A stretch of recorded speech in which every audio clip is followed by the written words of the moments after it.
জেলায় লালমনিরহাট জেলায় আমার বন্ধুগণ খ্রিস্টান চক্র খ্রিস্ট চক্র এবং আমি নাম নিচ্ছি না, যদিও আমাদের অনেক বড়রা বলছে যে এটা নাম না নেওয়াই ভালো। আপনারা দেখেছেন যে তাদের এক বড় নেতাকে গত কয়েকদিন আগে নাকি গতকালকে ডিবি তুলে নিয়ে গেছে। আজকে আমার বন্ধুগণ একজন মুসলিম অ্যাডভোকেটকে তারা জব করতে দ্বিধাবোধ করে নাই, জবে করে ফেলেছে। আমার ভাইরা নানাবিধ চক্রান্ত চলতেছে। বাংলাদেশ মুসলমানদের দেশ। ও মুসলমান, সারা বিশ্বে মনে রাখবেন কোরআন নাজিল হয়েছে মক্কা আর মদিনায়, আর তর্জমা হয়েছে, ব্যাখ্যা হয়েছে, তাফসীর করেছে ভারত উপমহাদেশের ভারতের ওলামায়ে কেরাম, পাকিস্তানের ওলামায়ে কেরাম। আর মুসলিম বিশেষজ্ঞগণ বিশ্লেষণ করে দেখেছেন, গবেষণা করে দেখেছেন, ইতিহাসে তারা লিখেছেন কোরআন নাজিল হয়েছে মক্কা মদিনায়, তর্জমা ব্যাখ্যা তাফসীর হয়েছে ভারত এবং পাকিস্তানে, আর আমল করে কেবলমাত্র বাংলাদেশের মুসলমানেরা। আমল করে কোন দেশের মুসলমানেরা? বাংলাদেশের মুসলমানেরা।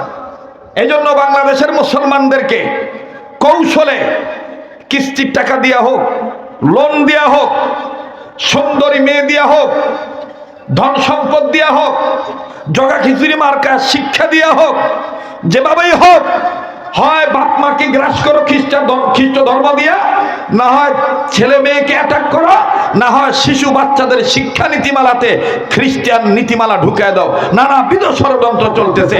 এজন্য আমাদের সাবধান থাকতে হবে। কথা বলেন ঠিক কিনা?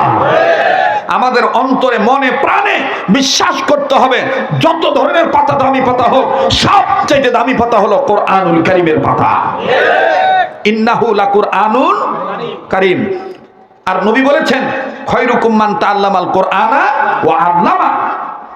তোমাদের মধ্যে ওই ব্যক্তি উত্তম ব্যক্তি যে ব্যক্তি নিজে কোরআনের শিক্ষা গ্রহণ করে এবং অপরকে কোরআনের জ্ঞান শিক্ষা দেয়। সুবহানাল্লাহ। আপনাদের কি বিরক্তি ভাব লাগতেছে? আমার সময় কিন্তু শেষ, আমার এখন নেমে যাওয়ার কথা, কিন্তু আপনাদের জন্য আমি আর 15 মিনিট একটু বৃদ্ধি করলাম যাতে কথাটা আপনাদের বুঝে আসে। আমি কি আগাবো? আমি কি বলবো? তাই বলেন তো আবার আল্লাহু আকবার। এবার ছেলে সব মেনে নিছে, বিয়ে শাদী হয়ে গেছে, কমপ্লিট। 1 সপ্তাহ, 2 সপ্তাহ, 3 সপ্তাহ, 4 সপ্তাহ, 1.5 মাস, পাসপোর্ট ভিসা রেডি, বিমানের টিকিটও রেডি।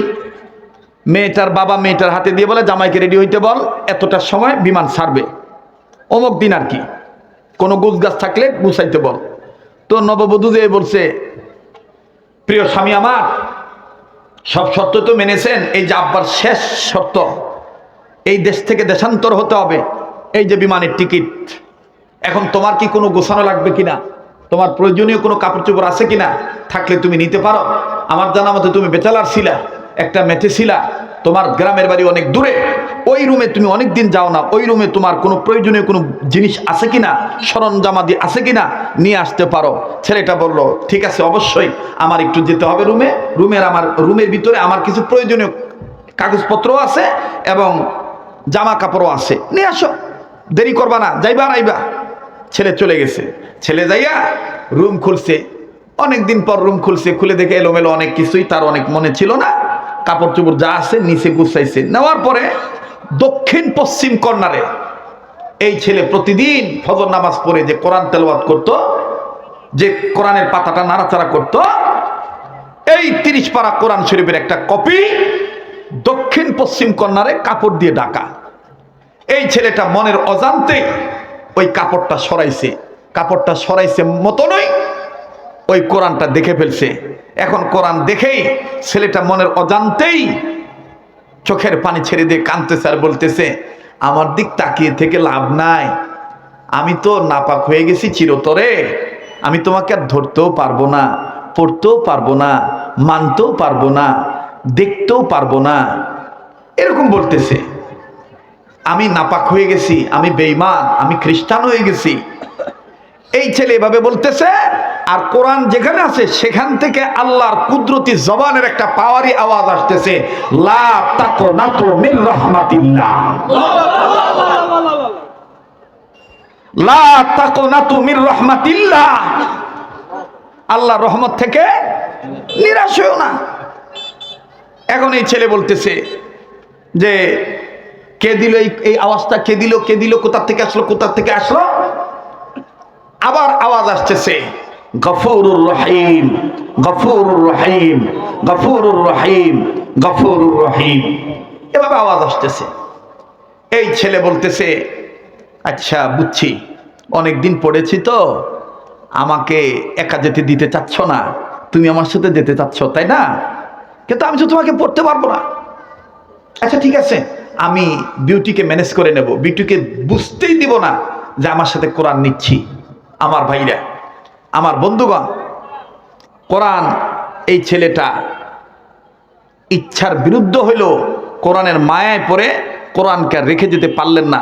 কোরআনকে মোটা কাপড় হাতে দিয়া সুন্দর করে কোরআনটা নিলেন, নিয়ে ব্যাগের ভিতর নিছে, লুকায় নিছে যাতে বিউটি না বুঝে। চলে গেছে বিদেশে। কষ্ট হচ্ছে আপনাদের? বিদেশে চলে গেছে। বিদেশে যাওয়ার পরে তার চাকরি তো আগে থেকে রেডি, খ্রিস্টীয় মিশনারিতে সে চাকরি করবে, তার দক্ষতা ভালো, অভিজ্ঞতা ভালো, যোগ্যতা ভালো, সে চাকরি করতেছে। কিন্তু কোরআন শরীফ কোথায় রাখবে? ছেলেটা মনে মনে সিদ্ধান্ত নিল যে আমার তো ড্রেসআপের জায়গা এবং মেকআপের জায়গা একটা আলাদা আছে, আলমারির কর্নারে আমি কোরআনটাকে রেখে দেব, বিউটি বুঝবেই না। প্রতিদিন ডিউটিতে যাওয়ার সময় এক নজর কোরআনটাকে দেখব, দেখতে তো আর অপরাধ নাই। আর অফিস থেকে আসার পরও শার্ট বোতাম খোলার সময়ও, ড্রেস চেঞ্জ করার সময় আমি এক নজর দেখব, দেখতে তার মানে সমস্যা নাই, মুশকিল নাই, কোনো সমস্যা হবে না। এই নিয়তে ছেলে প্রতিদিন সকালে যাওয়ার সময় এক নজর খালি কোরআনটা দেখে যায়, আসার পরে আবার কোরআন দেখে যায়, কোরআন দেখে যায়, আইসাও কোরআন দেখে। আমার বন্ধুগণ, আমার ভাইরা, দেখতে দেখতে যাইতে যাইতে সময় চলে গেল 6 মাস। 7 মাসের সময় এই নব্য খ্রিস্টান হওয়া ছেলেটা, আমার বন্ধুগণ, আসতে একদিন ওভারটাইম অনেক সময় অফিসে থাকতে হবে। ওই দিন আবার বিউটি মনোনিবেশ করেছেন তার ঘরের ময়লা বালি ধুলাবালি যা আছে প্রত্যেকটা রুম পরিষ্কার পরিচ্ছন্ন করতে হবে। কাজের বুয়া গৃহ পরিকা যিনি আছেন, এই গৃহ পরিচারিকাকে ডাক দিয়া বলতেছেন, ঘরের কোনা কাঞ্চিতে যেখানে যা আছে সব বের করে পরিষ্কার করবা। আরে বন্ধু,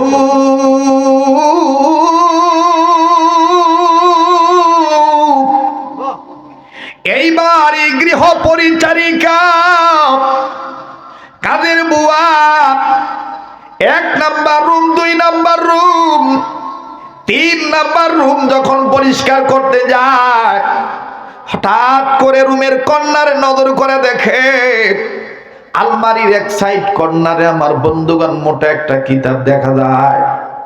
গৃহ পরিচারিকা কাজের বুয়া, কাজের মেয়েটা চিল্লায় ম্যাডামকে ডাক দিয়ে বললেন, madam, what is this book? এটা কিসের বই? কোথা থেকে আসলো বুঝলাম না। আমার বন্ধুগণ, বিউটি কাছে যে দেখতে পারলেন এটা মুসলমানদের কোরআন। বিউটি কোরআনটা দেখে তেলে বাগুনে জ্বলে উঠল, অগ্নিশর্মা হয়ে গেল, পায়ের পাতার রক্ত মাথার চাঁদিতে উঠে গেল। প্লিজ কেউ কোনো দিকে নজর দিবেন না রে ভাই, দেখেন তো দেখি দিলটা নরম করা যায়নি। 1 ফোঁটা চোখের পানি নিজের গুনার কথা স্মরণ করে, কালামে হাকিমকে সম্মান করে, এই মাদ্রাসায় নূরে মদিনার মজলিসে বসে দেখেন তো দেখি কান্নাকাটি করা যায় কিনা রে ভাইয়া। এবার মিস বিউটি এন্ড সুইটি মোটা ভলিউমের কিতাবটা দেখার পর বুঝতে বাকি রইল না যেটা মুসলমানদের ধর্মগ্রন্থ কোরআন। স্বামীকে ফোন না দিয়ে মা বাবার কাছে ফোন দিয়ে বলতেছে, তোমাদের জামাই এই ঘটনা ঘটাইছে, আমারে না জানাইয়া কোরআন শরীফ আমাদের রুমে এনে থুয়েছে, কি করতে পারি? বিউটির মা আর বাপ ডাক দিয়ে বলল, কোনো কিচ্ছু করার নাই। স্বামীকে যদি তুমি তোমার মতন করে খ্রিস্টান হিসেবে রাখতেই চাও, জলদি জলদি করে কুইক কুইক জলদি জলদি করে বাজান বাপ মা বলে দিল কোরআনটা নিয়া নির্ধারিত ময়লাযুক্ত ডাস্টবিনে ফেলায় দিয়ে আসো। আমার বন্ধুরে,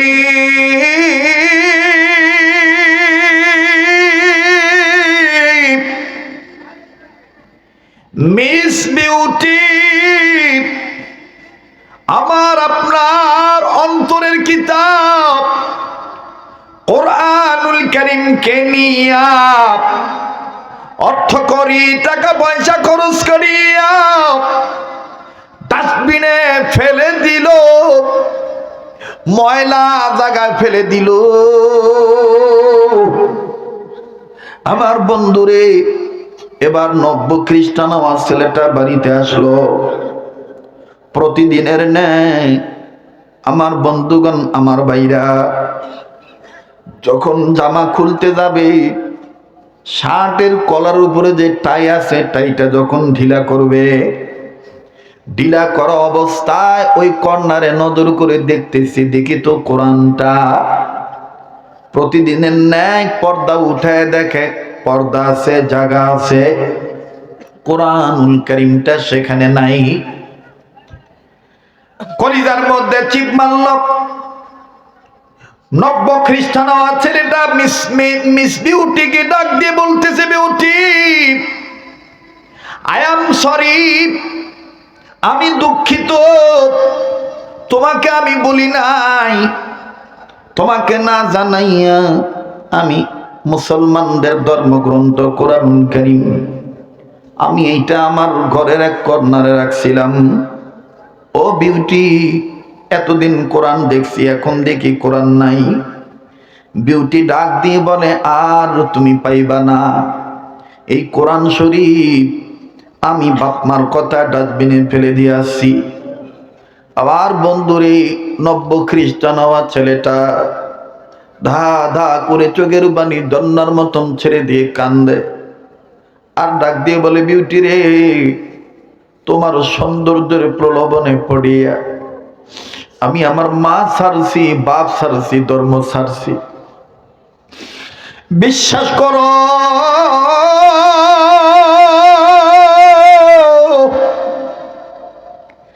এই কোরআন আমি তোমাকে বিয়ে করার পর হইতে অদ্য পর্যন্ত কোনো দিন আমি খুলি নাই, কোনো দিন আমি ধরি নাই।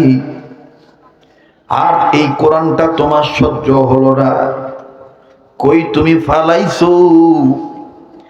মিস বিউটি ডাক দিয়ে বলতেছে, স্বামী আমার, এই এলাকার মধ্যে সবচেয়ে বড় ময়লার স্তূপ ডাস্টবিন যেখানে, এই ডাস্টবিনে আমি কোরআন ফেলে দিয়ে আসছি।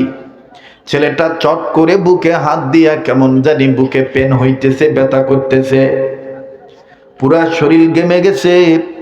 ছেলেটা ডাক দিয়ে বলতেছে, আমি একটু যাই, কোরআনটা কোথায় ফলাইছো আমি নিয়ে আসি।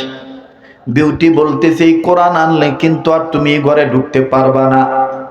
ছেলেটা ডাক দিয়ে বলতেছে, তুমি আমারে ঢুকতে দিলে দিবা, না দিলে না দিবা, কিন্তু আমার মন মানে না, আমি আর এই কোরআন এভাবে ডাস্টবিনে পড়ে থাকতে দেব না। একটা দৌড় মেরে চলে গেছে রে ভাই, যাইয়া পাগলের মতন খুঁজতেছে, ডাস্টবিন তন্ন তন্ন করে খুঁজতেছে, লোক লাগায় দিছে, দেখো না কোরআন কোথায় আছে। ও বাজান, এবার হঠাৎ করে ছেলেটা দেখতে পাইল, আমার বন্ধুগণ, ডাস্টবিনের এক কর্নারে আল্লাহ পাকের কোরআনুল কারীম দেখা যায়। এই মুসলিম ছেলেটা, নব্য খ্রিস্টান হওয়া ছেলেটা কোরআনকে ডাক দিয়ে বলতেছে, কেমন লাগে, কি কারণে তুমি আমার সাথে আইছিলা, এখন নিজেই তো অপমান হয়ে গেলা, আইলে না আইলে তো আর এইরকম নোংরা জিনিসে তোমার পরে থাকতে হইতো না। আমার বন্ধুরে, কোরআনুল কারীম থেকে কে জানি জবাব দিয়ে বলতেছে, নাহনু নাযালনা যিকরা ওয়া ইন্না লাহু লাহাফিজুন। নাজিল করেছে আল্লাহ।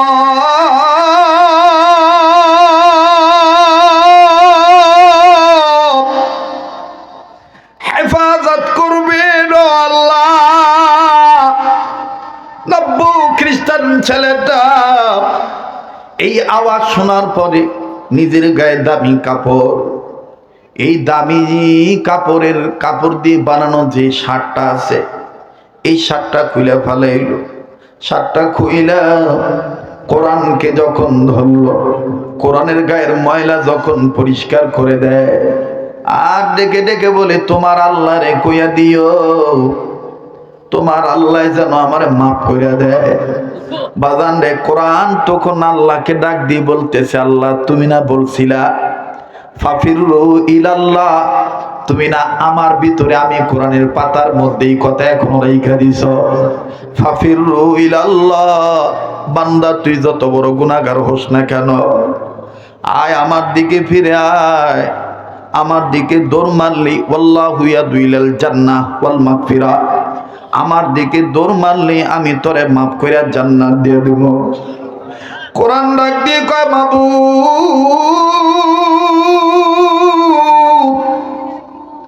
এই ছেলে দুনিয়ার সৌন্দর্যের প্রলোভনে পড়িয়া আমি কোরআনকে ছাড়িয়া, তোমার ধর্ম ইসলামকে ছাড়িয়া অঙ্গ প্রত্যঙ্গ জাহের বাতেন ময়লা করে ফেলাইছে।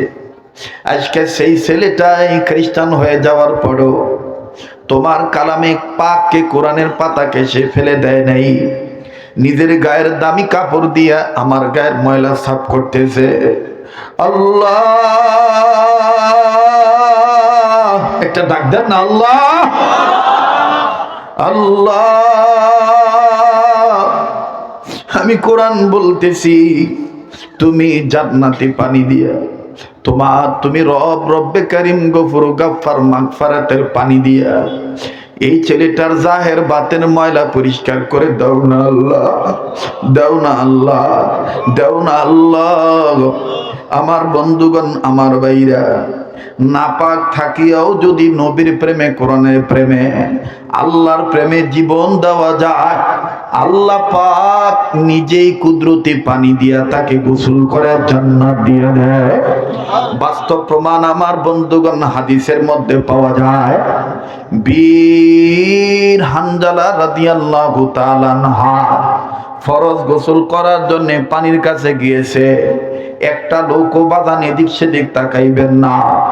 বীর হানজালা রাদিয়াল্লাহু তাআলা আনহু তিনি ফরজ গোসল করার জন্য পানির কাছে গিয়েছেন, শরীর নাপাক, পানি মুখে নিয়েছে কুলি করার জন্য।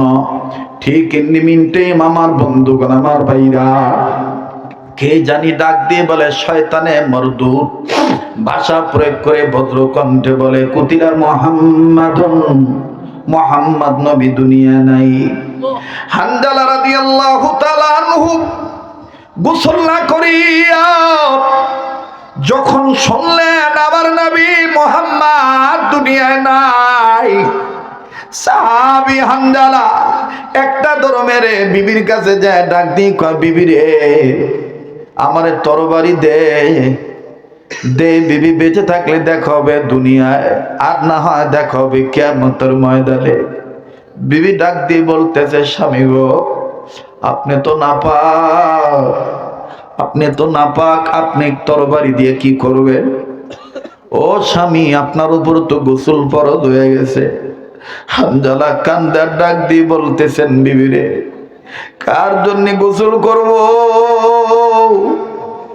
আমার এতিম নবী মুহাম্মদ নাকি ঘাবড়া মাইরা বলেছে। আরে বিবি,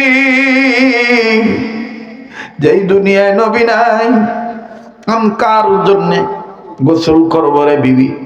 দে আমারে তরবারি দে, বেঁচে থাকলে দেখা হবে দুনিয়া, আর না হয় দেখা হবে কিয়ামতের ময়দানে। তরবারিটা নিয়ে সাহাবী হানজালা একটা দৌড় মেরে যুদ্ধের ময়দানে ঝাঁপিয়ে পড়লে। আল্লাহর দয়ায় অনেক কাফের বেঈমানদেরকে, কয়েকটা কাফের বেঈমানদেরকে দুনিয়ার থেকে বিদায় দিয়ে জাহান্নামে পাঠিয়ে দিলে। কিছুক্ষণ পরে হানজালার উপরে আক্রমণ আসলো। কাফেরদের আক্রমণে আক্রান্ত হইয়া সাহাবী হানজালা রাদিয়াল্লাহু তাআলা আনহু শহীদ হয়ে গেলেন। যুদ্ধ শেষ হয়ে গেল।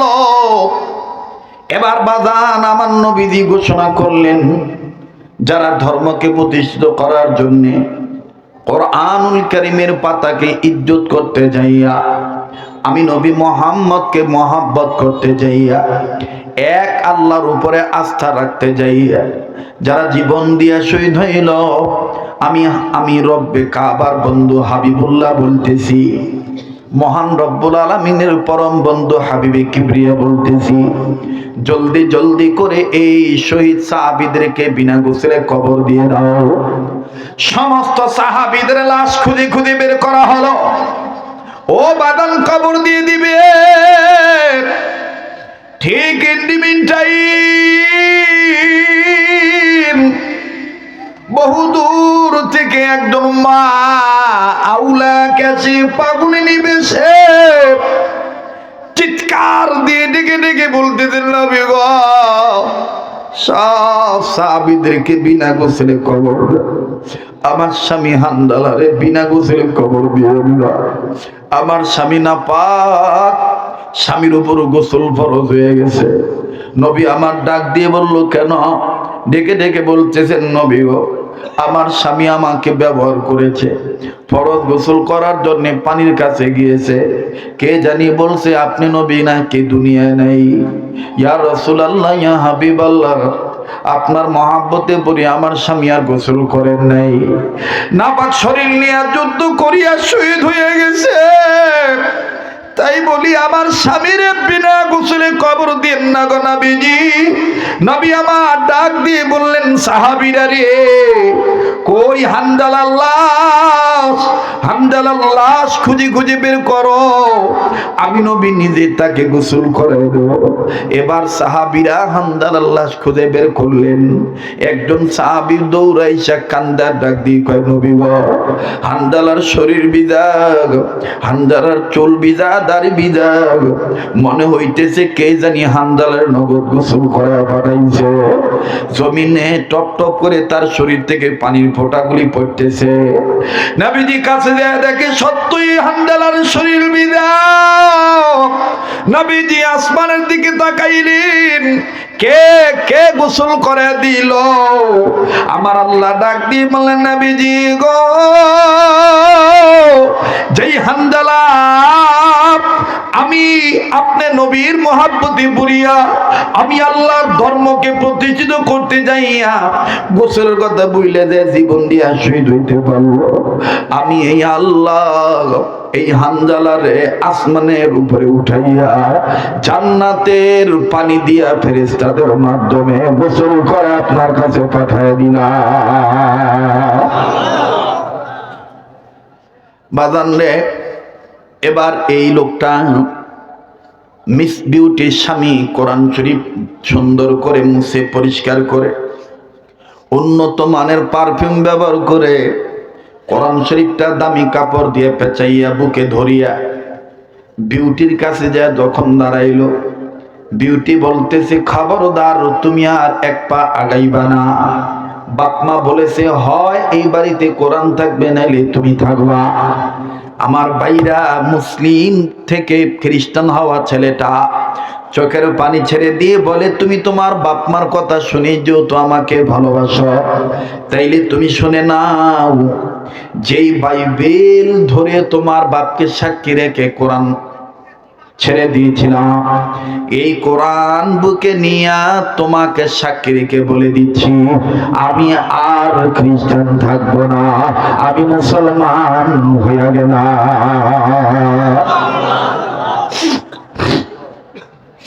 বাজান, কোরআনের পাতা নাড়ার দেখেন বরকত কেমন। লম্বা কথা সংক্ষেপ করে দিলাম, ছেলেটা চলে গেল। ছেলেটা যখন চলে গেল নিজ দেশে, যেই মসজিদে নামাজ পড়তো, মসজিদের ইমাম সাহেব মাগরিবের আগে নামাজের আগে এলান করে বলতেছেন, একটা পরিবারের একটা ছেলে এই ছেলেটা খুব পাক্কা নামাজি ছিল। আজ কতদিন হলো ছেলেটাকে দেখতে পাই না, মরে আছে না বেঁচে আছে তাও জানি না। ছেলেটা দাঁড়ায় ডাক দিয়ে বললেন, হুজুর আমি সেই ছেলে। কি বাবা তোমার মুখে না দাড়ি ছিল, দাড়ি গেল কই? বলে হুজুর এই ঘটনা। হুজুর আল্লাহ আমার মাফ করবনি। বলে তুমি ফের তওবা করে কালেমা পড়ছনি? বলে হ্যাঁ আমি তওবা করে কালেমা পড়েছি, আর জীবনে কোনোদিন দুনিয়ার সৌন্দর্যের প্রলোভনে পড়ব না। আসলে সবচেয়ে দামি পাতা হলো কোরআনের পাতা। ইন্নাহু লাকুরআনুন কারীম। সেটা বলে হুজুর গো নবীর কথাই সত্য, খায়রুকুম মান তাআল্লামাল কুরআন ওয়া আল্লামা। এবার বাজান ইমাম সাহেব হুজুর মুসল্লিদেরকে নিয়ে মাগরিবের নামাজ পড়ার পর সাধারণ সংক্ষিপ্ত বয়ান করে আমার বন্ধুগণ আমার ভাইরা সুন্দর করে ছেলেটাকে উদ্বুদ্ধ করলে। কয়েক মাস পরে ছেলেটা মারা গেল। দেখেন বাজান কি হইল, অবশ্যই বলবো। তবে বাজান আমি দেখেছি অনেক যুবক চোখের পানি ছেড়ে কেঁদে দিয়েছে। কার জীবনে কি গুনাহ আছে আমার জানা নাই, কার অন্তরে কি যন্ত্রণা আছে তাও আমার জানা নাই। যে হাতটা দিয়ে আমার আল্লাহ বারবার কাবা ধরায়, যে হাতটা বারবার কাবা ধরে আমার ভাইরা প্রতি বছর কয়েক বছর যাবত লাগাতার আমার বন্ধুগণ গোটা রমজান মদিনায় থাকতে হয়, ঈদ করে তারপরে বাংলাদেশে আসতে হয়। আমি কথা দিচ্ছি এবারও রমজানে মদিনায় থাকবো, আপনাদের জন্য দোয়া করব, ভুলবো না। একটা আবদার করব বাজান, পারলে দিবেন না পারলে না দিবেন। পৃথিবীর জমির উপরে আসমানের নিচে সবচাইতে যেহেতু দামি পাতা কোরআনের পাতা, এই কোরআনের পারার সংখ্যা 30 পারা। 30 পারা কোরআনকে মহব্বত করিয়া মা বাবার দরদে দরদে সন্তান হইয়া নিজের গুনাহ থেকে মাপ নেওয়ার জন্য, কবুল হওয়ার জন্য এক পারা কোরআনকে ভালোবেসে 1000 টাকা নগদ এই ময়দানে দেওয়ার মতন কোনো ভাই আসেনি।